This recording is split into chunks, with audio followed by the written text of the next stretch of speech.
Alright, we're gonna be watching a video on ancient traditions you still do for no reason.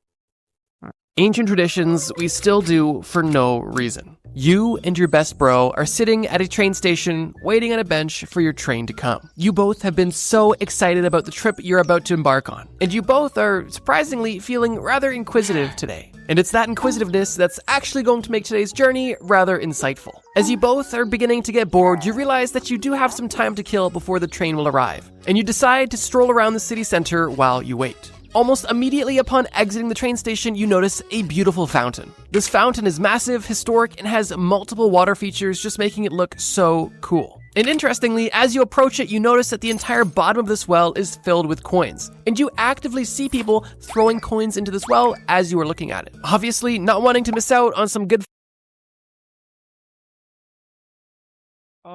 This might be a little unrelated, but does anyone know what I'm talking about?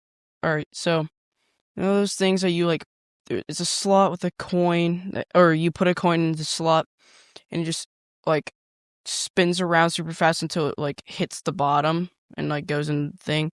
It's like a donation thing for, charities at, malls and stuff. I can't, explain it well, but, you put the coin in the slot, and then you let go of it, and it spins around, and then once it stops spinning, there's, a hole at the bottom, and it drops down. Does anyone know what I'm talking about?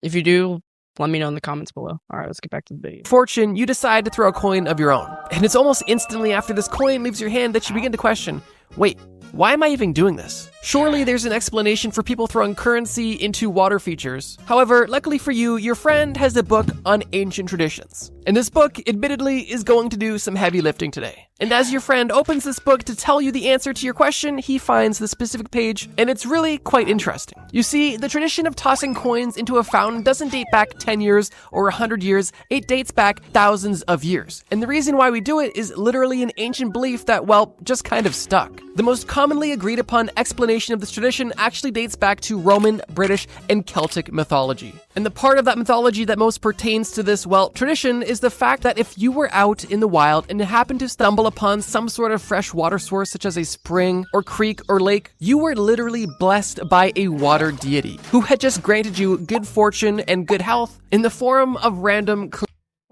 Radioactive.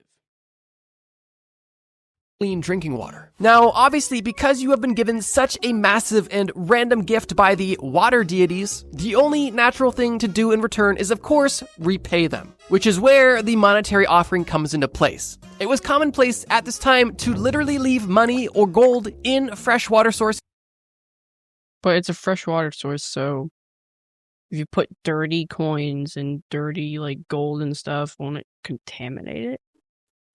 To repay nature and thank it for its offering, which is partially wholesome because it's such a deep gratitude for nature, but also kind of ironic because you're finding a clean water source and then instantly contaminating it. Yup.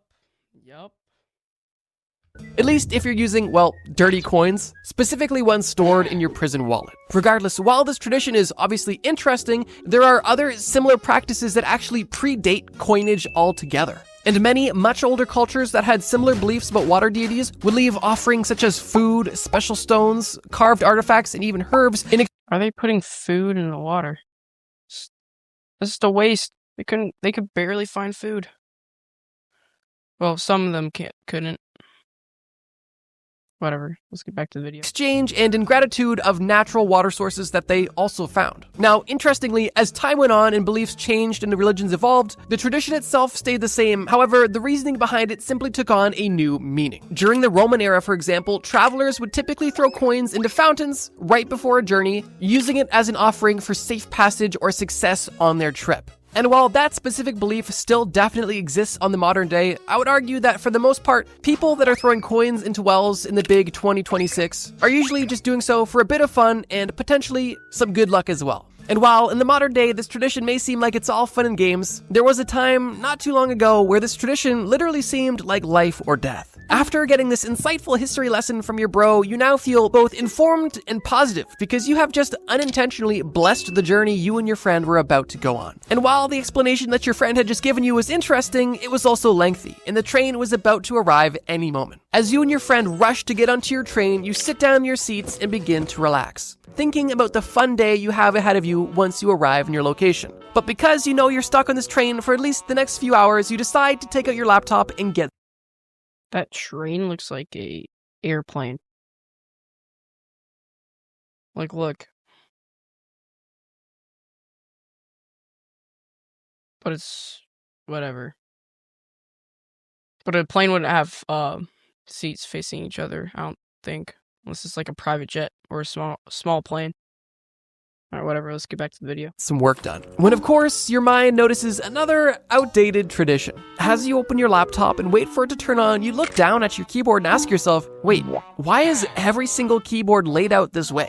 Like, who decided to put ASDF Yeah, I've wondered that too, like, wasn't it in alphabetical order? beside each other? And what the heck is a QWERTY? Wouldn't it just make more sense if the keyboard was A to Z? And while you continue to ponder this on your own, your friend is already flipping to the right page in the history book to see the ancient origin of this strange tradition. And he explains that the reason why keyboards are laid out the way they are date back all the way to the 1870s, which obviously isn't ancient, but I figured it was old enough to put on this list. Okay, this might sound a bit weird, but I only ask because I care. When was the last time you've seen a doctor? If your answer to that question was, I have no idea, then it's probably time to get a checkup. And luckily, today's video sponsor, ZocDoc, lets you do everything online, so operated doc for alphabet laid out and entering keyboard layouts for computers. They were creating in the 1870s. Obviously, people were not creating keyboard layouts for computers. They were creating layouts for mechanical typewriters. And interestingly and intuitively, early typewriter prototypes actually had the alphabet laid out in A to Z formatting. But very quickly, people were running into one major issue. Letters that were commonly used consecutively would get stuck together on the top. Oh. Because, like, I think it's going to be, like, E and F would, like, hit each other. Like, these right here. Getting stuck and hitting each other because they're, like frequently used. So they're just getting jammed and stuff, so it breaks the typewriter. And with a keyboard that goes from A to Z, some common combinations were, of course, E, F, A, B, S, T, N, O, and D, E. And because of all of these common letter combinations being right beside each other in the keyboard, as I mentioned, A, they were getting stuck together, and B, the arms of the mechanical typewriter were actually striking each other, essentially jamming the machine, making it either temporarily inoperable or, in some better cases, just damaging it slightly. Regardless, they learned pretty quickly that A to Z was not sustainable for early keyboards, which is why they needed to make a new mechanical keyboard layout, and this job was completed by Christopher Scholz. Christopher's solution to this issue was to separate letters that were commonly used pairs to intentionally slow down typists and reduce the overlap in letters being used consecutively. That alone is kind of hilarious because in the 1870s, typists had to be nerfed because typists were literally so good and fast at typing that they were breaking the machines. Imagine how annoying that would be, being so good at typing that you were typing so fast the machine would break that you then had to replace that machine with a completely new layout. Like, I personally got a new Razer keyboard that has a whole new 6 buttons at the very left side of the keyboard, and that messed me up for weeks. Bro, that happened to me. So, here. Because every time I wanted to hit, I used to play on this. Now I play on a gaming keyboard. And it took me like a week to figure out that escape isn't right there. Or like escape on my keyboard has like such a big gap from like F1, so I thought it was a different button. So I kept pressing F1 if I wanted to press escape. At escape, I was actually hitting M6, and every time I thought I was hitting S, I was hitting A. Regardless, that small change was annoying, and I couldn't imagine experiencing an entirely new keyboard layout. And it's actually, ironically, this reason alone that we still use the QWERTY keyboard layout to this very day. Obviously, modern-day keyboards and computers have no issues with keys getting stuck or mechanical arms striking each other. And theoretically speaking, we could totally switch over to a number of different layouts, and there are actually other ones that do exist. Here, I'm in my face cam.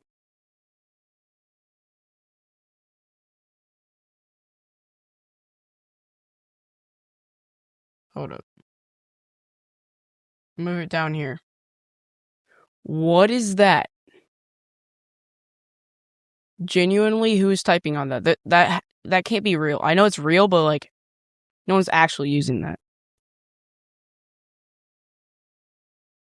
Then this? However, the reason No way.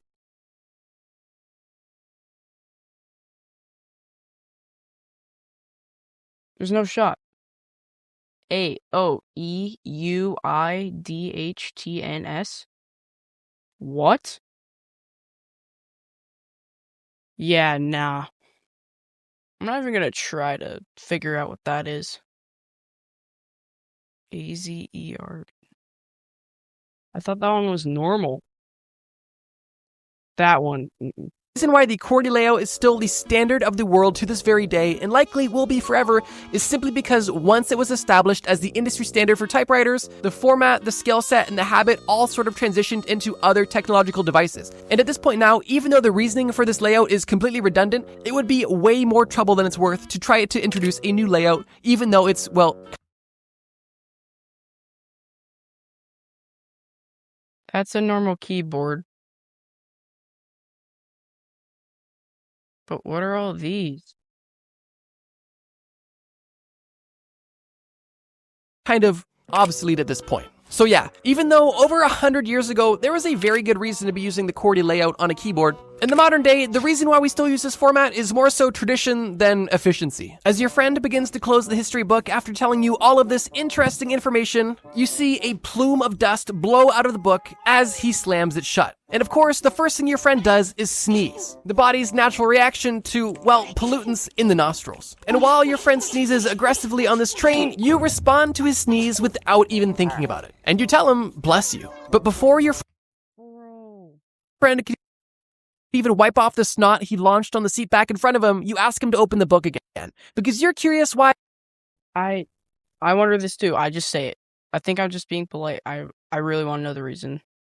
Alright, let's listen to the video, back to the video. We even say bless you in the first place. Obviously, this has to have some sort of ancient origin, and you need to get to the bottom of it. And luckily for you, your friend obliges, and he explains the following. The tradition of saying bless you after somebody sneezes is one of the oldest recorded traditions that exists from ancient times that is still extremely prevalent in the modern day. And I would argue that most of the people that say bless you do it to be kind and polite. However, they have no idea what the origin of what they're saying even means. That's me. But don't worry, you're watching. Subscribe so I can get YouTube Premium. Please. You're gonna learn. Some people claim that the origin of saying bless you after somebody... Don't worry, you're watching Trust Me Bro, and you're gonna learn. Some people claim that the origin of saying bless you after somebody sneezes dates back to the ancient Romans and ancient Greeks, who were believed to have seen sneezing as a divine sign. In some cases as a good sign, but in most cases a bad sign. And this bad sign was typically interpreted as your soul literally leaving your body, or as you being attacked by some sort of unseen demon. In the case of your soul leaving your body, it was believed that during a sneeze, your soul would at least temporarily leave your body, and for that reason, it was vulnerable to be taken by Satan. Which is why anybody with an earshot who had heard your sneeze would bless you to protect your soul from being stolen by the devil. And in the case of being attacked by a demon, some believed that sneezing It like gets rid of it or like protects you from the demon? Like an exorcism? Alright, well, let's watch the video, back to the video. was a form of you removing evil spirits from your body. And in this case, bystanders would say bless you simply to help you further remove these evil spirits. I don't know about you, but both of these to me are extremely interesting because something that is now seen as a polite thing to say was literally a casual form of exorcism I literally called it. in ancient times. In any instance, people would say bless you literally as a form of blessing you or protecting you from this divine or supernatural experience that could potentially be negative. And even if it were positive, they were simply affirming your positive divine experience. Besides the Roman and Greek origins of the phrase, there's also another origin that dates back all the way to medieval Europe, specifically around the bubonic plague. During the bubonic plague, one of the earliest warning signs, at least that was believed at the time, was sneezing. And it was for this reason that anytime somebody heard somebody sneezing, they would offer them a blessing, as they knew that the next time they would see this person, they likely wouldn't be alive. Regardless them a blessing, as they knew that the next time they would see this person, they likely... Is that Harambe? Don't quote me on that, but that might be Harambe. Like gorilla that. Wouldn't be alive. Regardless of which origin you subscribe to, the fact that we still do this in the modern day, to me at least, is interesting. Because I would argue that basically nobody in the modern day are helping people expel demons or wishing them a safe passage to the afterlife when they say bless you after hearing a sneeze. And while the tradition is still popular in the modern day, it really has no practical purpose besides being polite. But I do think the history is interesting and, well, there's nothing wrong with being polite, so while there's no reason for this tradition, I don't mind it being around. Oh, and if you're curious about the meaning behind Gesundheit, those weird Unless you're German and speak German, don't be saying this. You're just saying it because you're trying to be different and cool or like quirky. It's annoying. Don't say it. Just say bless you. weirdos that say Gesundheit after you sneeze, well, that actually stems from the German language, because the word Gesundheit is actually somewhat borrowing the German words for health or good health. And this tradition is actually more so modern, taking place in the 20th century. And while it doesn't have the divine roots, it does have the same core message of wishing you good health. But yeah, I honestly don't know who says Gesundheit. If you do, comment below and unsubscribe. As your friend begins to close the book, for a second time, another plume of dust shoots up his nose and he sneezes once again, further covering the seat back in front of him with his green goo. And because of this, you both go silent, trying to figure out how you're going to clean up all this snot. But in your silence and pondering, you hear the people in front of you speaking. And fortunately, they're not speaking about your snot. They're speaking about natural disasters of all things. You decide to listen in. And one thing you notice is that every hurricane they mention has a name. And while in the modern day this is commonplace, okay. Why do hurricane names sound like not scary at all? Like, for example, Hurricane Milton.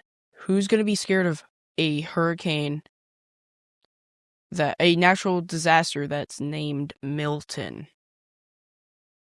Like, it should be like something scarier than that. That'll actually like encourage people to evacuate and get out of the area. All right, enough ranting, get back to the video. Your inquisitive mind can't help but ask, what is the ancient origin of naming storms after people, specifically women, for a very long time? And while you don't see this out loud, the inquisitive look on your face and you slowly pointing at the book is enough of a hint for your friend to open the book and find the ancient origin of the tradition of naming storms. And while he is still in no condition to read, he leans the book towards you and it reads the following. The tradition of naming storms dates all the way back to the 1800s. And while it once again isn't ancient, I think it's old enough. Regardless, during the 1800s, specifically in countries Still, that's like 200 years. Like 200 years ago. and islands that saw a ton of hurricane activity, decided to start naming these tropical storms after saints, specifically saints that had days dedicated to them. And how they would associate these names to these storms is whichever saint's day was closest to the day of the storm would have their name given to the storm as well. So for example, on July 26th, Why are they naming something that kills people and destroys houses and like buildings and stuff and like cities, towns after a saint? That's just weird to me. 1925, the hurricane was called Hurricane Santa Ana, and so on and so forth. But while this tradition was happening in smaller island nations, it wasn't commonplace globally yet. And in most places of the world that didn't see tropical storms very often, how they would identify storms is simply by addressing them by the longitude and latitude that they were currently at. Now, the only problem with this was that A, it was kind of confusing for regular people because most people are not familiar with the longitude or latitude they live at. And also, if somebody was trying to track multiple storms, it would be a plethora of numbers they would have to memorize and try to decipher rather than just remembering a name, something most people are pretty good with already. In the early 1900s, the tradition of giving storms non-numerical names started to gain popularity, although these names were always retrospective, specifically naming storms after locations that they destroyed. Although giving a storm a name after the fact doesn't help save any lives. And it was for this reason that in the 1950s in the United States, meteorologists began giving storms names in alphabetical order. However, these names were not human names, they were military names, such as Bravo, Echo, words like that. Although that naming structure actually only existed for 3 years, until in 1953 when meteorologists officially began naming hurricanes after women. That's right, they began using human names, but only female human names, of course going in alphabetical order. Now, if you have a keen eye, you would notice that, well, in the modern day, storms are named after men, and I'm curious if you know, what year did they begin naming storms after men as well? No idea. If you said 1979, you'd be right, which means that for 26 years, storms were named exclusively after women, which to me just seems illogical. And I'm curious if they added men's names to be fair or just because they were running out of names. Regardless, the sexism in that is an entirely different ancient tradition that we're not discussing in this video. With the introductions of human names, there has also been an introduction of retiring names if the storm was catastrophic enough, meaning that there are some human names that storms will never have again. Roxanne, Sandy, Stan, Thomas. It's not spelled like Thomas, but Tomas. Ivan, Janet, Jan, Juan, Joaquin. Oh wait, Juan, Joan.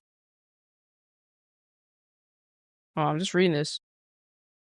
Like Katrina, for example. But yeah, the tradition of naming storms isn't necessarily ancient, although it has a very interesting history in my opinion. And while naming storms after the longitude and latitude, in my opinion, is way too overcomplicated, I feel like giving them human names is almost a bit too simple as well. And I feel like there's possibly a middle ground of names that sound scientific but are also easy to understand and communicate. Like, for example, like some sort of code. Like, look at German cars. C63 AMG, M340i, not a real M car, A8, Porsche 911 GTS. All relatively simple and scientific sounding naming structures that aren't, well, giving storms human personas. This kind of reminds me of the media giving like serial killers unintentionally really cool names. Like, it's not helping anything. And I feel like if you're a kid in school and let's say that Hurricane Luke is coming to town, if you're a kid in school and your name is Luke, you are going to get picked on for the next while. And every time there's an update in the news, everybody's saying, oh, Luke's coming to town. Look what Luke did. And as a kid, that's probably going to be pretty annoying. Regardless, you've now got to the bottom of another outdated tradition. As you and your friend complete reading this section of the book, your friend closes the book and you both sit and reflect. And you really can't help yourself but say, wow, I truly am grateful to live in a place that doesn't have hurricanes. Sure, we might have snow and high taxes, but I mean, no hurricanes is a big No snow either. plus. And while your friend is agreeing with you, he actually remembers that he has an upcoming trip to Florida. And because of this, he says, hopefully a hurricane doesn't hit when I'm in Florida next month. And immediately after he says that, he knocks on the closest piece of wood he can find, obviously ensuring that he didn't just bring negativity onto his trip. But almost instantly after knocking on the wood, your friend sees the look in your eyes and knows that you're inquisitive on why do people knock on wood after they I do this. say something that could be unfortunate. And before you can say anything, he's already opening the book, looking for an explanation. And what he reveals is the following. Interestingly, people knocking on wood is extremely similar to people throwing coins into natural springs. In both of these instances, individuals are believing that they are interacting with... So, if you're like walking, so say in like long ago, people are walking through a forest or like next to trees, like near trees or whatever, and they knock on it. Is it to like wake up spirits? All right, well, we'll see. Spirits, and actively bringing good fortune and blessings onto them, are believing that they are interacting with spirits and actively bringing good fortune and blessings onto themselves. However, the way that knocking on wood works is just a bit different. The origin of the wood knocking tradition is believed to date back to Celtic or German folklore, and it's believed within this folklore that benevolent, supernatural beings live in trees. You know, fairies, sprites, and just general positive spirits. It was because of this belief that fortunate and positive spirits were living in trees that people began to form the tradition of touching trees or knocking on trees specifically to wake up the spirits and request good luck from them. This touching or knocking could also be a sign of gratitude, thanking them for good fortune that you've experienced, which of course rings similar to the first section where people would put an offering into a natural spring to show. I like knocking on wood better. I think it makes a little more sense than just throwing food and coins into clean water.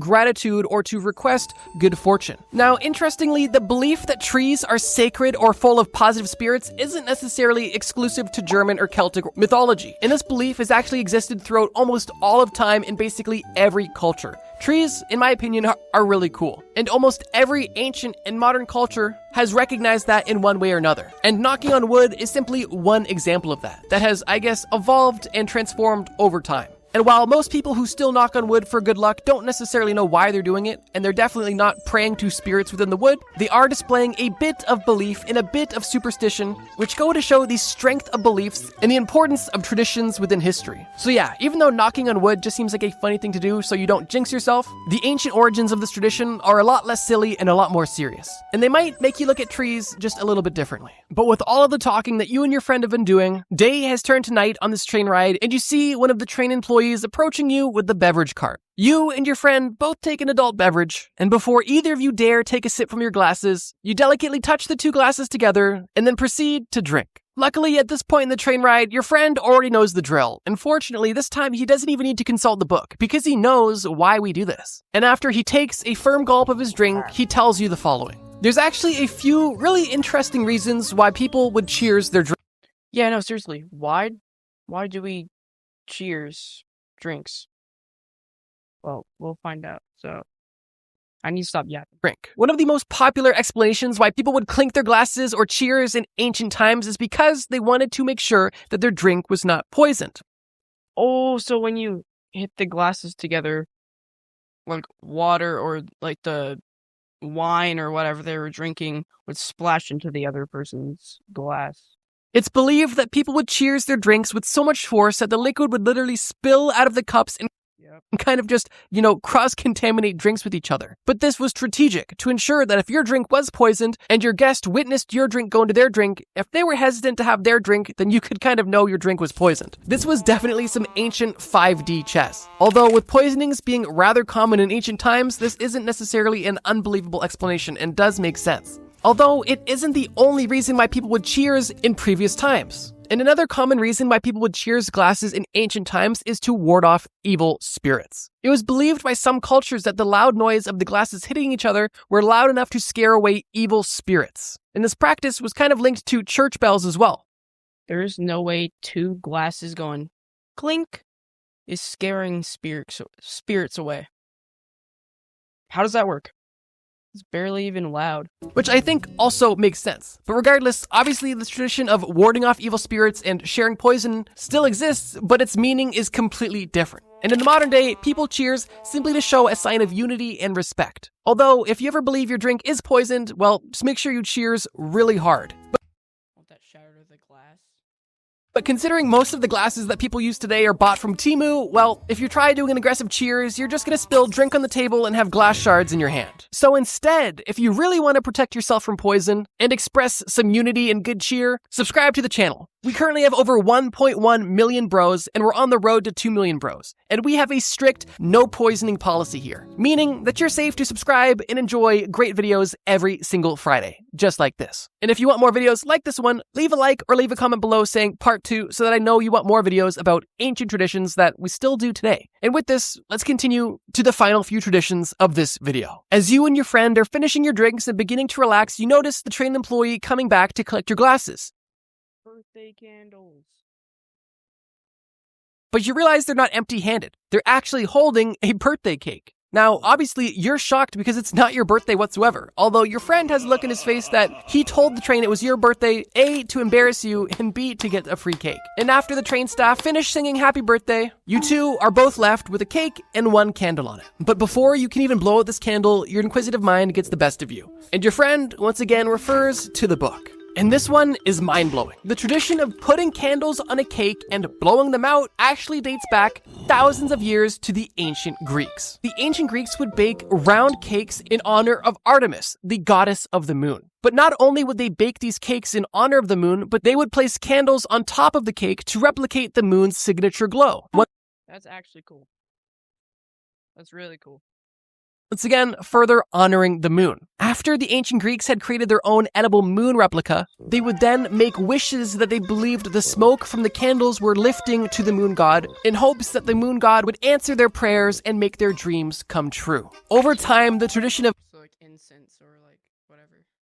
baking cakes, putting candles on them, and allowing the smoke from the candles to rise was associated with different celebrations, and eventually became associated with birthdays. And from there, the tradition of allowing the candles to burn turned into blowing the candles out to further allow the smoke to rise, and of course, make your wish come true. And while in the modern day, I would imagine that basically nobody is trying to have their wishes granted by the moon god Artemis, the fact that this tradition still remains nearly untouched from its ancient traditional form, in my opinion, is at least very interesting, and gives you a fun fact to share at every birthday party you go to. And it's kind of funny to just imagine somebody, praying to the moon god and offering them a cake, only for somebody to walk up and be like, can we do this tomorrow? Tomorrow's my birthday, and we can pray together, and then we can eat the cake. Right. Like, it's just over time, people just took this opportunity of praying to gods and creating cakes as offerings to being like, actually, this is about me now. But yeah, that's why we blow out candles. Not because we all want to be amateur firefighters, but because thousands of years ago, people wanted the moon to grant their wishes. And while you and your friend complete this cake you received based off of lies, you feel tired and sluggish after the day.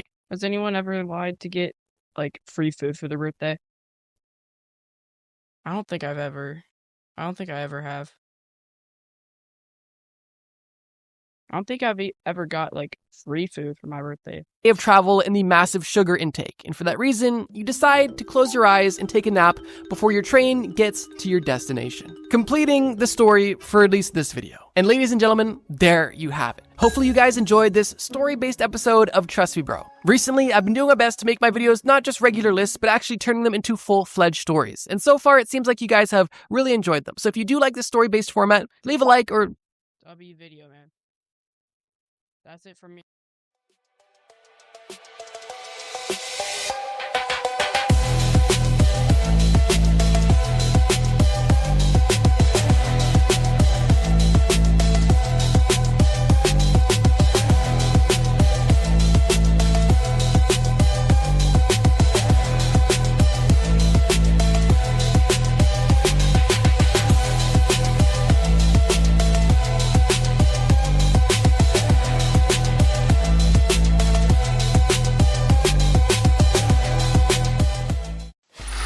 Free audio post-production by alphonic.com.